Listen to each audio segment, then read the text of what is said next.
am proud of my country's heritage. We're living on freedom soil. Brave men have gone before me here, unafraid to pray and toil. We're talking about rule of law. And we're talking about the restriction, the declaration restriction of the powers that we have vested in our federal government. One of the things to understand in terms of rights, people will talk about states' rights. Constitutionally, if you read the Constitution, the Declaration of Independence, and the ratification letters, okay, all of the rights belong to the people. They're mentioned generally to make sure that the government, our federal government, understands that they're not to be involved in those rights. The only one right in the Constitution that anyone in the federal government has is the right of the Congress to choose the president at certain times if the voting doesn't come out quite right, or if they've been ill or sick and couldn't do their job when they come back and this type of thing. The Congress can be involved in that, and that's a right. Everything else is powers, okay? And there are a lot of the use of the word powers. Power and rights come from God. And the people then vest those powers in the government. And we give powers both to the states that we vest in them and to the federal government. Okay. One of the other things is civil rights. We don't have civil rights, actually. Anything that would be a civil right, the Declaration of Independence states clearly that rights come from God.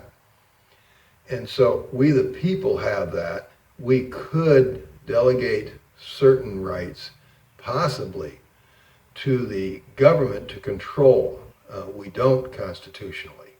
We could, but we don't. So really, the concept of civil rights, the idea is that the government, okay, gives you or controls your rights. No.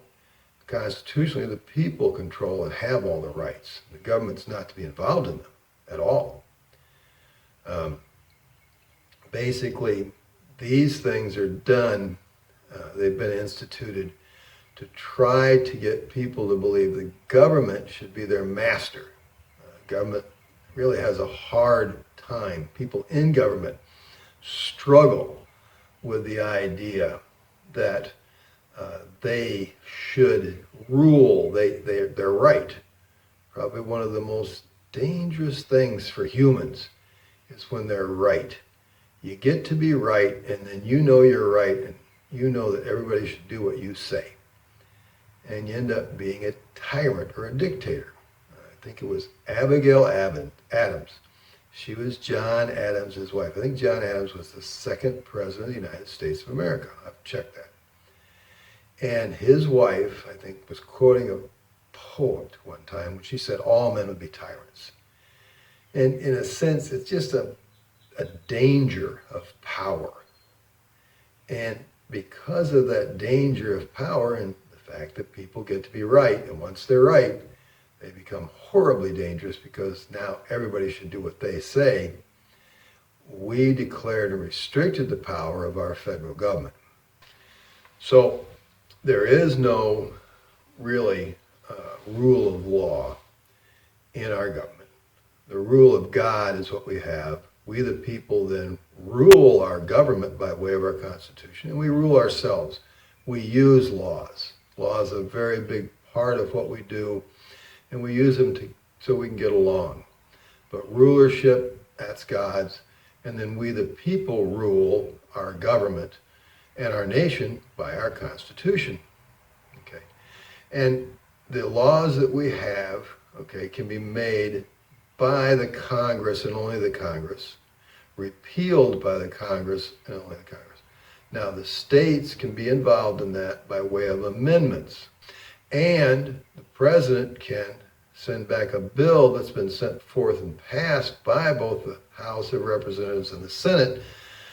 They want to make it a law. He can say, well, no, I'm sending this back, and then they can override that. And everything that they do, everything that the House and the Senate has to do, except for when they adjourn, the president has to sign off on that.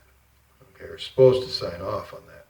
If he doesn't, if he just leaves it set, then after, I think it's 10 days, 10 business days, it becomes a law. And if he signs it, then it becomes a law. Laws are very useful and good. We like them, but there is no rule of law. That's a facetious thing used to try to make people into slaves. They try to use that to actually get power over the people, have the government have power, and have the government able to rule. And we don't want that. We want to have us rule. Hopefully this is helping. Yes, our God still bears his mighty arm when men to him are loyal.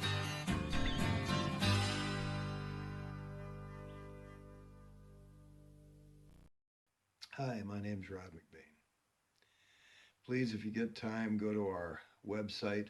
That's www.carusoforgod. Kerusso, the number 4, and God.org. Carusoforgod.org. Please subscribe to our channel. It helps us. Google likes it, and it helps us move forward. And if you would, please take a look at the coffee cups and t-shirts. Buy some of those. We'll try to keep them useful. And that helps us with the utilities and the groceries. Please take a look at our sponsors, see what they're up to. And I thank you for listening to what we're presenting. And if you have comments, please add them below.